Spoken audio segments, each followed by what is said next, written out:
Wyoming Territory, August 1883. The wind carried dust across the empty road as Micah Darnell rode toward the depot outside Laramie with dread sitting heavy in his chest. The sun had barely crested the hills, but sweat already clung to his collar. He had not slept the night before, not after the letter came. Not after he read it twice, then once more by lantern light, just to be sure. The letter had been short, written in a careful, unfamiliar hand. A woman was arriving on the westbound train, a bride, but the groom had run off 3 days ago. Micah did not know the woman, not really. He knew of her, and she did not know him at all, but he had known her fiancé, and even if Levy was a fool and a coward, Micah still felt the weight of what he had left behind. He tied his gelding to the post and stepped up onto the wooden platform. The westbound train hissed as it came to a stop, steam rising around it like a ghost. A few men stepped off, 2 families with wide eyes and carpetbags, but no one else came to greet them. Then she stepped down. She wore a pale blue dress, travel wrinkled and dusty at the hem. Her hair was pinned up, though a few curls had fallen loose. She looked up and down the platform, her gloved hands clutching a small valise. Her face was drawn, her mouth set tight like she was holding back something sharp, anger or tears. Micah could not tell. He stepped forward. "Miss?" he asked, his voice low, steady. She turned to him. Her eyes were green, sharp with confusion. "Yes, you are Miss Kenzie Fairchild." "Yes," she said slowly. "Do you know where Levy is?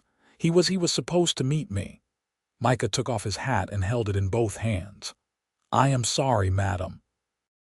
Levy took off 3 days ago, left nothing behind but a note. I came because I thought, no one should have to arrive like this, not alone." Kenzie stared at him. For a moment she did not say anything, just looked at him like she was trying to make sense of the world.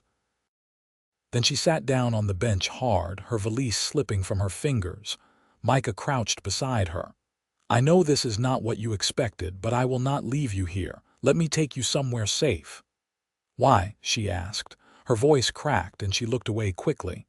"You do not know me." "I knew Levy," he said. "Not well, but enough to know he owed you more than this, and I was raised better than to let a woman get left behind." Kenzie stared past him for a long second, then nodded just once. Micah helped her to her feet without another word, picked up her valise and led her to his horse. She hesitated when she saw it. "You expect me to ride that?" He gave a small smile. "No, madam.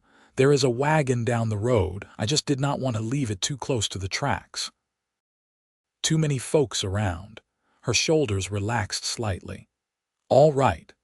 They walked in silence until the road turned and the wagon came into view, pulled by 2 calm mares.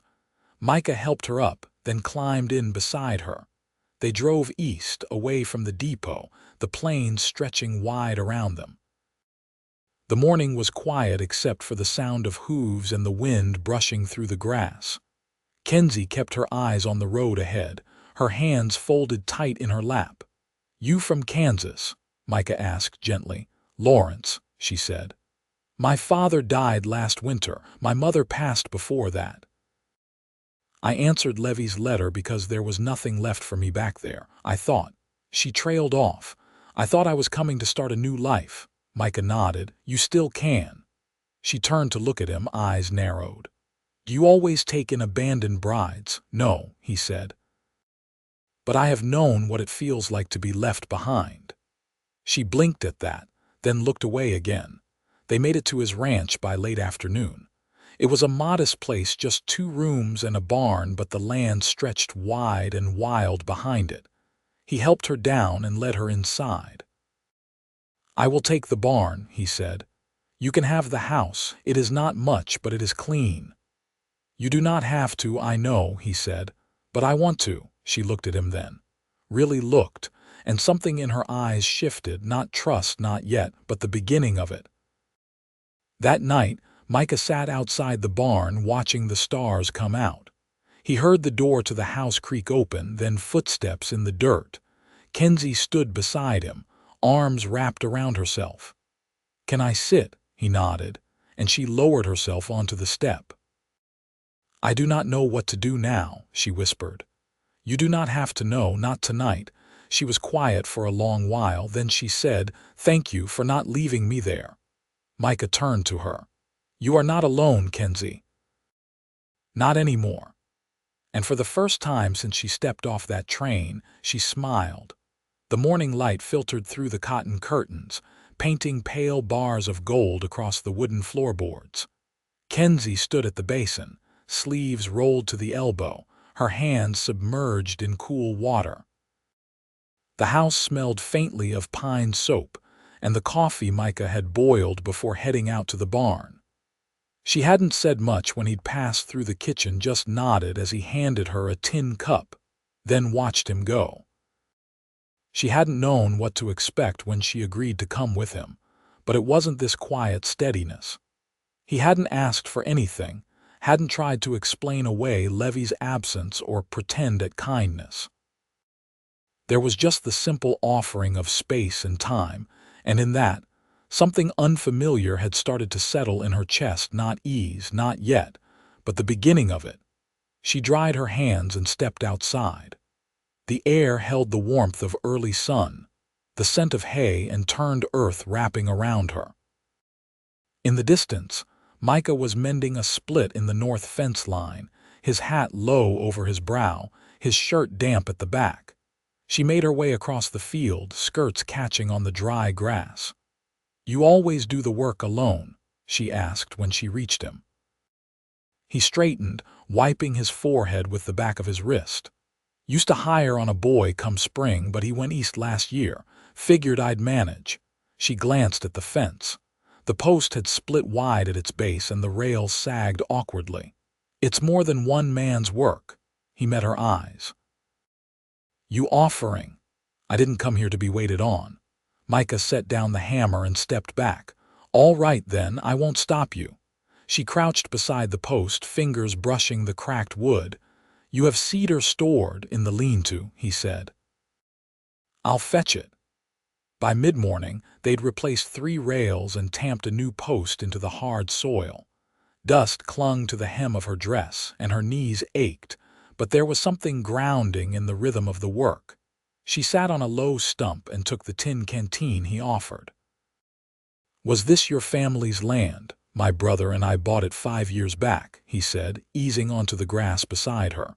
He had a mind for cattle. I had a mind to be somewhere quiet. She took a sip, then offered the canteen back. "Where is he now?" Micah's jaw tightened, but his voice was calm. "Passed 2 winters ago. Illness caught him sudden." Kenzie didn't speak right away. The wind stirred the grass and a red-winged blackbird called from the fence post. "I'm sorry," she said at last. He nodded once. "I keep it going for him." "Feels right that way." They sat in silence for a time, neither of them needing to fill it. The sun climbed higher and the air turned sharp with heat. "I can cook," she said finally. "Not much, but better than dry biscuit and jerky." His mouth twitched, not quite a smile. "That's a low bar, but I'll take it." She stood, brushing dirt from her skirts. "I'll see what you've got in the kitchen." Micah watched her go, the set of her shoulders no longer stiff. There was grit in her. Not the kind that came from hardship alone, but the kind that chose to keep going despite it. Inside, Kenzie rummaged through the pantry shelves. A sack of flour, some lard, half a jar of preserves, salt pork wrapped in muslin. Enough to make something decent. She rolled up her sleeves again and set to work, hands moving with a quiet surety. By the time he returned from the far pasture, the cabin smelled of cornbread and simmering beans.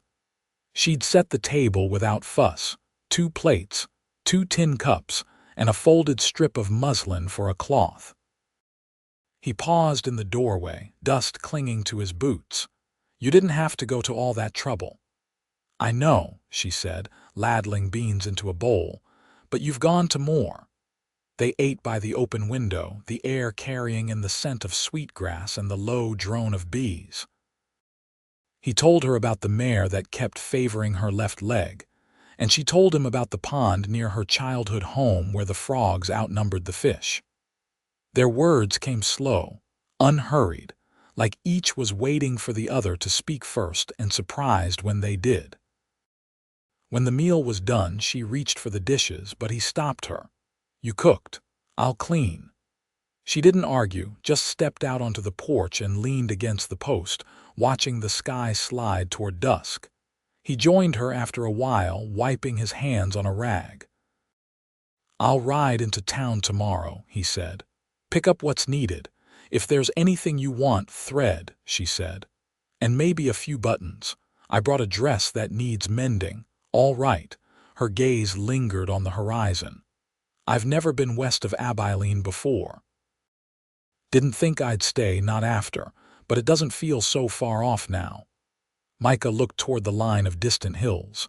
"It's quiet out here, but there's room to breathe," she nodded. "That's what I need, I think." He didn't answer, but he didn't have to. The silence between them had shifted again, no longer a void, but something warmer, something steady. As the last light bled from the sky, Kenzie turned toward the door. "Good night, Micah." He tipped his head. "Good night, Kenzie." She stepped inside and he remained on the porch, watching the stars blink into place.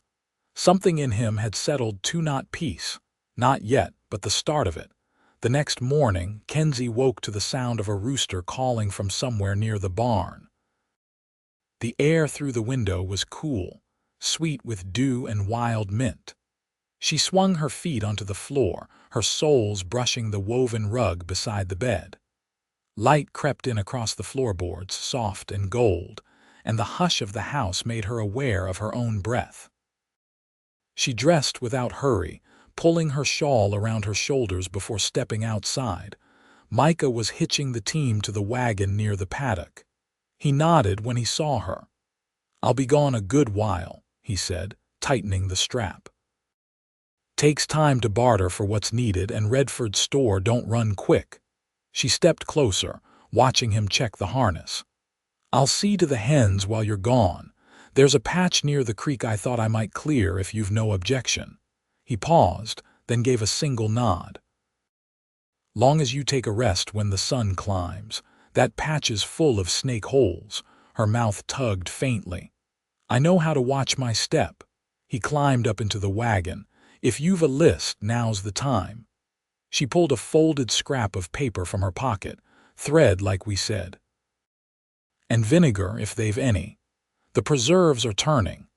Micah took the list, glanced at it, and tucked it into his vest. Back before dark. She watched the wagon roll down the road until it dipped out of sight, then turned toward the chicken coop. The hens scattered around her boots as she reached in to collect a few eggs, dust rising from the straw. There was a steadiness to the work, not unlike kneading dough or stitching, seemed something that kept her hands moving and her thoughts from wandering too far. By mid-morning, she'd cleared a narrow stretch near the creekside, her skirts pinned up to keep the burrs off. The land was stubborn, roots tangled deep, but the rhythm of the spade and earth was familiar.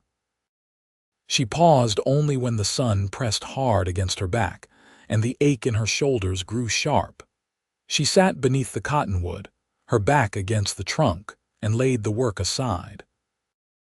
The hush of insects in the reeds, the lap of water against stone, they filled the silence in a way she hadn't known she'd missed. She dozed there a while, the kind of sleep that came when the body had worked enough, and the mind had no more questions to ask. When she woke, the sun had shifted, and a low wind stirred the grass. She rose, brushing soil from her palms, and made her way back toward the house, stopping only when she caught sight of a figure on horseback at the fence line. The rider wasn't Micah. He was younger, lean, with a rifle slung across his shoulder and a coat too fine for this side of the territory. He eased his horse to a stop and looked her over like he was memorizing her shape. "You the woman staying here?" he asked, reining in close. She didn't step back, just crossed her arms. "I am." He looked past her toward the barn. "Where's Darnell?" She kept her voice level. "Rode to town. He'll be back soon." The man clicked his tongue and shifted in the saddle. "Tell him Walt Jansen stopped by. He'll know why." By the time she thought to ask another question, he'd turned his horse and was already heading east, dust curling up behind him. That evening, when the wagon returned, Kenzie met Micah at the porch. She waited until he'd lowered the sacks and crates from the back, then said, "There was a man here. Called himself Walt Jansen." Micah stilled, one hand on the sack of feed. "He say what he wanted, said you'd know." Micah lowered the sack slowly. "He's got land west of here. Used to ride with a crew that took more than they earned. He's been sniffing around again lately. He looked like the type who's used to getting his way," she said. Micah's eyes stayed on the horizon. "He looks like a man who's seen the gallows and walked back down." She stepped closer, her voice quiet. "You expecting trouble?" "Not tonight," he said, then added, "but I'll keep my rifle close." The wind picked up, rustling the leaves overhead. She watched him gather the rest of the supplies, every movement measured. He didn't speak again until they'd carried the last of the goods into the kitchen. "I don't want you out near the creek alone again," he said, not looking at her. "Not until I'm sure he's gone." She folded the muslin she'd used for wrapping the eggs and laid it on the shelf. "You think he'd come back?" "I think he saw something he didn't expect." "That's enough to make a man foolish." She turned to him then, the slant of afternoon light cutting across his face. "You're not afraid of him?" Micah met her gaze. "I'm not afraid of a man who hides behind his name." She nodded once. "Then I won't be either." That night they sat on the porch again, both watching the moon rise, its pale light casting long shadows across the yard. He didn't mention Walt again, and she didn't press. But when he stood to head back toward the barn, she reached for his hand without thinking. He didn't pull away. "I'm glad you came," he said, voice low. She didn't answer, not with words. But she didn't let go, either. The next morning dawned with a pale, silvery sky and a hush that settled over the land like a held breath. Kenzie stepped outside with a shawl draped over her shoulders, the wool catching the soft wind as it moved across the grass. The horses were already out, grazing in the pasture, and smoke curled thinly from the chimney above the barn. She hadn't heard Micah come in the night before, but she'd seen the rifle leaning just inside the door when she woke. She found him kneeling by the edge of the corral, fitting a new strap to the saddle. His shirt was damp at the sleeves, and the line of his jaw was darker now, the beginnings of a beard coming in rough and uneven. "Did you sleep?" she asked as she neared. He tightened the stirrup leather before answering. "Some. Not much use lying down if your senses don't follow." She rested her hand on the top rail. "You think he's still close?" "He's not the sort to let go once he's curious, but he won't come near while the sun's up." Kenzie looked out toward the line of scrub where the land fell into a shallow ravine.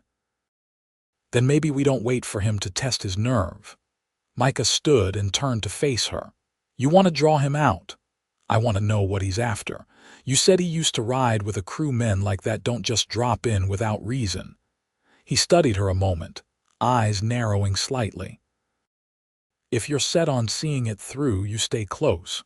No stepping off alone, not until I say." "Agreed," she said, "but I'll not be hidden away like I'm glass." He gave a short nod. "I didn't think you would." They spent the better part of the day preparing the outer shed, a lean-to on the far edge of the pasture. It hadn't been used in some time, but the roof held, and the view from the slope above gave a clear line down the road leading in from the west. Kenzie swept out the mice nests and cleared the brambles from the back wall while Micah laid out supplies. A pair of lanterns, a coil of rope, and a rifle wrapped in oilcloth. By late afternoon, they were both stained with work and sweat. Kenzie sat on the edge of the shed floor, brushing her hands with a rag cut from an old flour sack. You think he's after the land? She asked, eyes scanning the horizon. Micah was crouched nearby, oiling the rifle. Could be. Or maybe he figures I've got something worth taking. Do you? He looked up, his gaze steady. Not unless he's after peace and 100 acres of hard living. Kenzie leaned back on her hands. Maybe he's after what you didn't offer him. Micah's brow lifted slightly. And what's that? Your silence. Maybe he's waiting for a reckoning. Then he'll wait a long while, Micah said. I buried that part of my past already. He's the only piece left standing. Her eyes flicked to his. You knew him well. Well enough to know I never wanted to ride his trail again. They didn't speak after that. The wind picked up, carrying the smell of dry sage and distant ash. Around dusk, a hawk circled high above the field, wings outstretched like stained glass against the sky. Kenzie followed Micah back to the house once the light began to fade. He walked with one hand resting near the butt of his revolver, his steps slow and deliberate. She matched his pace, each step crunching softly over the brittle grass. Neither of them looked behind. Inside, the cabin was dim, the lanterns casting long shadows along the plank walls. She stirred the coals in the hearth while he checked the windows, latching each one with care. As she laid out bread and cheese, she said, Your brother he ever meet Walt? Micah sat across from her, his face unreadable. Once, didn't like him, told me I'd get burned trying to put out someone else's fire. She passed him a plate. And did you? Not yet. They ate in near silence. The only sound was the crackle of the fire and the low creak of the wind against the eaves. When they finished, Micah stood and reached for his coat. I'll take the first watch, he said. You sleep. If anything moves, I'll come get you. Kenzie hesitated, her fingers still resting on the rim of her cup. You sure you want to keep standing alone? He looked at her for a long moment, then said, No, but I'll do it anyway. She rose and crossed the room to him, her hand brushing his arm. Then I'll sit with you a while.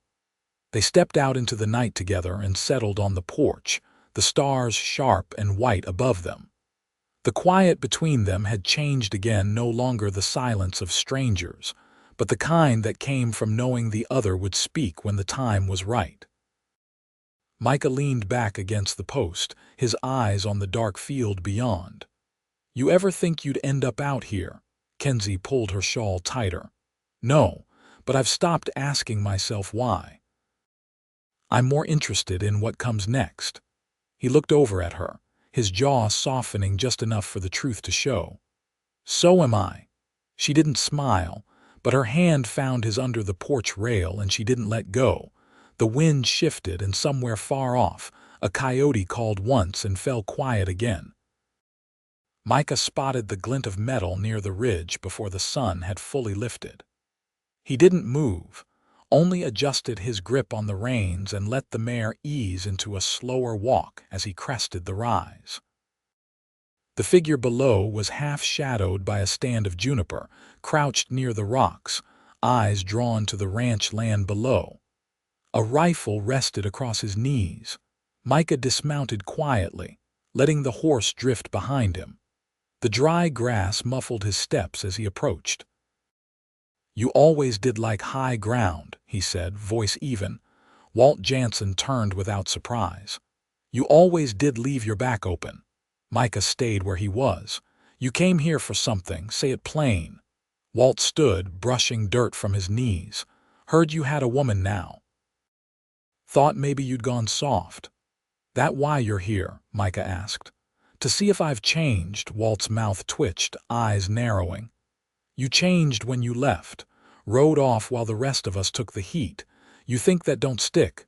You got your gold, Micah said. And the others got graves. Walt looked away for a moment, then back. I got something else too, a name that don't buy me much anymore. Thought maybe you'd owe me a little comfort, considering. I don't owe you anything, Micah said. You made your choices.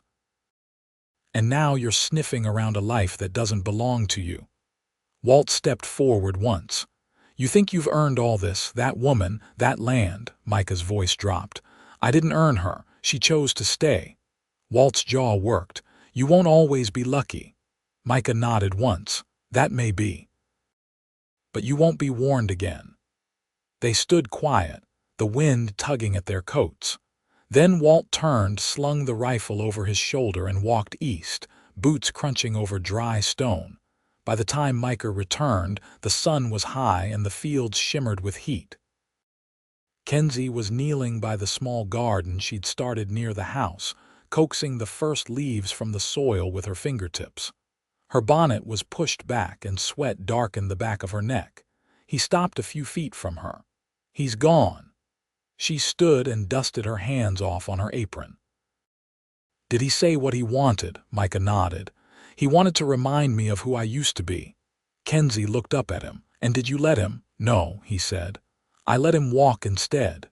She stepped closer, her eyes searching his face for something.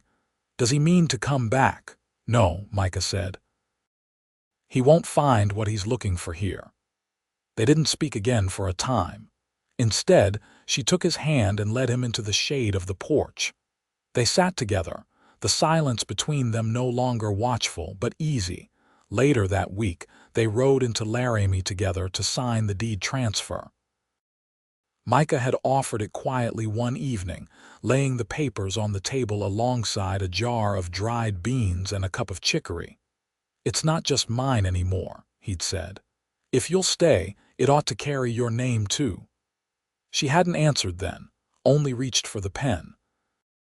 In town, the clerk raised an eyebrow at the addition of her name but said nothing. As they stepped back into the street, dust curling around their boots, Kenzie looked up at Micah. You still think this life is only about getting by? He looked at her for a long moment. Not anymore. That night, they danced in the kitchen to the slow rhythm of the wind against the shutters, her hand in his, her cheek against his chest. There was no music save for the creak of the floorboards and the soft exhale of breath between them. By spring, the garden had grown full along the creek bank, and a gate had been hung on the far fence. Kenzie kept a ledger in the drawer by the hearth, where she marked down egg counts and seed orders with careful script. Micah built a second stall in the barn, just wide enough for a future foal. And each evening they sat beneath the cottonwood, boots to the dirt, fingers entwined. I never thought I'd want to stay anywhere, she said once, her voice low over the hum of crickets. Micah turned to her. What changed your mind? You did. He didn't answer, just pulled her closer, the firelight from the house catching the gold in her hair. They married beneath the cottonwood that fall, with the sky stretched wide and cloudless above them. No preacher came, just a neighbor who could write and two witnesses who knew how to keep their mouths shut and their hearts open. Kenzie wore the same blue dress she'd arrived in, newly mended with the thread Micah had fetched from town. He tied a length of leather around her wrist as he said his vows, and she pressed a pressed sprig of prairie sage into his palm as she said hers. They kissed once, slow and certain, and nothing in the world shifted beneath them because it no longer had to. Years passed. The land changed as land always does. Storms came and calves were lost. Springs ran dry and filled again. But the house held steady and the porch never sagged.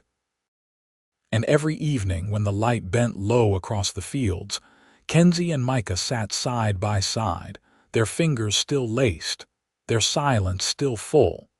They'd come to the edge of something once and stepped across together, and neither of them ever looked back.